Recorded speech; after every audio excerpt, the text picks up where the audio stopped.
He's only a 22-year-old Olympic rookie, but he's a basketball veteran. He dropped 48 in a spectacular Olympic debut, tied for the second highest total in men's basketball history, leading Slovenia to a 118-100 win over Argentina. It was Slovenia's first ever Olympic game. Luka had 31 in the first half and was on pace to break the game's scoring record set by Brazil's Oscar Schmidt, who put up 55 in 1988. But Slovenia had that huge lead, and he settled for 48. Luka next takes the court Thursday.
We have a lot more about Game 1 coming, but we're going to turn our attention to international basketball for a second. Luka Doncic and the Slovenians have qualified for the Olympics. Congratulations to them. And Luka said it would mean more to win a gold medal with this Slovenian team than it would to win an NBA championship. What do you think of those remarks? So if you're a die-easy human being, like my brother, the handsome David Jacoby, you might not get this.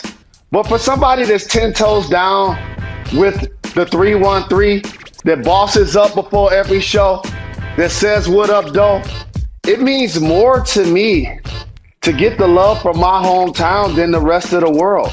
And by the way, it would also mean that they beat Team USA, which is an amazing accomplishment in itself. So I understand exactly where he's coming from. They're not going to win a gold medal, but I understand why he feels like it is going to be more important to his home country than it will be to win a world championship with the Dallas Mavs. I agree with that. I feel like if you're Luka Doncic, you go to sleep tonight, you expect to win multiple NBA championships by the time you hang up your sneakers. But I think that he's looking at this Slovenian team will always be a huge underdog in the Olympics, and having the whole country at your back and that plane ride home and that parade that they would have will surmount anything that you can do in the relatively small scale of an NBA championship, which he expects to win. Jalen, it is now time for one of my favorite clips we've ever had on this show. It is Soft Mover Boss Move. Securing an Olympic berth. It's the first time ever. It happened over the weekend. Doncic posted 31 points, 11 rebounds, 13 assists in his win over Lithuania. Here is Luka after the game discussing the importance of winning a gold medal for his country. Take a listen.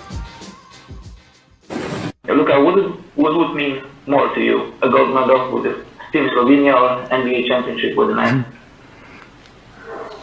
I would say gold medal with Slovenia. It's you play for your country, and that's something that really. But I wouldn't mind both. They would take him out of the boxing. Richard? I 100% agree, with Luka. It is more important. Like here in the U.S., we are taught, like just culturally, state championship, national championship, and NBA championship. The gold medal is something that's like kind of out of like a kid's basketball dream, where for Luka in a much smaller country in European basketball, like that would mean a whole different thing for him. So like I'm not going to disrespect like his feelings towards representing his country. Yeah, I'm not either. I mean, you can see the joy just not only in his face, but in his teammates' face. Like, it's a family, right? Mm-hmm. And this is his country. Obviously, he's probably running the country right now, right? I mean, he's so iconic. But at the end of the day, I still need that same energy when he come back to the United States with the Dallas Mavericks. Well, I mean, I'm not saying that is no. I think it's, look, I get the reporter's question. International athletes have been asked that over and over, in part because in those countries there is such a high emphasis played on playing for your national team. There doesn't only have to be one. Right? It doesn't have to be this is more important than this. They could both just be really important to him. When you watch Luka Doncic out on the floor, I have never once watched him play a game and think, oh, he doesn't really care. Right. No, he cares about winning an NBA title. He's talked about it over and over, and he really cares about this. And I think that's exciting for basketball fans that he gives that same energy. They're going to have to rely on their defense. I've always felt Team USA, for the most part, ever since the original Dream Team in 1992, when we put pro players in this, their defense is really what can separate them. No one can match their quickness, their length, their ability to help and recover, to close out to the three-point line, to get back in transition.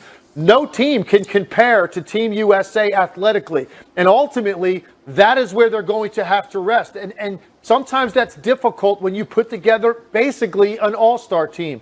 You have so many guys that are so used to being the primary scoring option that understanding that you might have to go 4 or 5 minutes and not get a great touch, but you still have to go down the other end and dig into people defensively. Sometimes these guys aren't used to that concept. And that is something they're going to have to learn, because you look at the balance that Team USA had, and balance isn't always a great thing, Jay. We talk about it a lot in basketball. It's not always a great thing, because I think sometimes it indicates you don't know necessarily what the pecking order is offensively. That's what normal basketball looks like. Any team put together that's not an all-star team, you have a pecking order. Option A, B, and C, start with that, and then everybody else fills in a role. That's not necessarily the case with a team like this. They've got to sort through all of those things and see who is going to be the focal point, particularly in tight situations. If you go and take a look at the last 4 or 5 minutes of this game, everything was a desperation three-point shot. It seemed like they forgot that there's a mid-range, there's an ability to beat people off the dribble and get to the rim. They fell in love with that three, and ultimately it cost them, because nobody was really in rhythm when you have that kind of balance. It's just a handful of shots for each guy. Contrast that with Evan Fournier in France. I mean, that guy had the ball in his hands the entire game. He got into a rhythm, and as a result, USA loses their first game. I mean, as you look at the numbers right there, Devin Booker, 4 points. Of course, these guys, some of them coming fresh off the plane from the NBA Finals. We saw him putting up 40 points in the finals. So you have to think this is a wake-up call. Maybe they just needed a little kick to get things going. We saw that with Team USA in the women's soccer, and they came back one game to 6-1. So we'll have much more later. We're going to follow this. Brian Windhorst is going to stop by, but Tim Legler, thanks for breaking it down with me. The gold medal journey tomorrow against France when the men's Olympic tournament opens.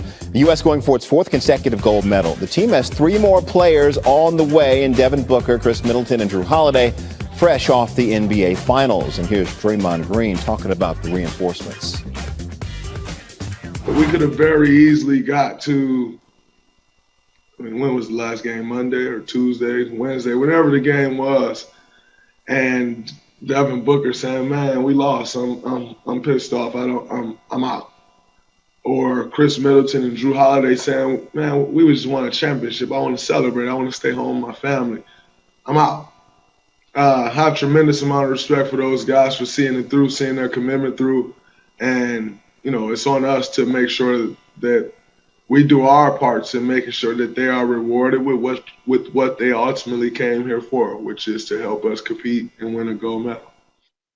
All right, let's talk about this with our NBA reporter, Brian Windhorst. Brian, Drew, Chris, and Devin, they took off for Tokyo on Friday. What's the latest on their arrival, where you are, and availability for Team USA? Yeah, Jay, they landed here in Tokyo less than an hour ago. It's approaching midnight here. The game against France, which is the U.S.'s most important pool play game, is Sunday at 9 p.m. local. So less than 24 hours turning around off of a very long trip. They rendezvoused last night in Seattle and flew through the night to get here to Japan. And nobody knows what to expect from them. They are, in theory, in better condition than the rest of their teammates because they've been playing, but their teammates have been in Tokyo since Tuesday and have acclimated and had a chance to shoot baskets in this arena, which is an unusual virtual arena.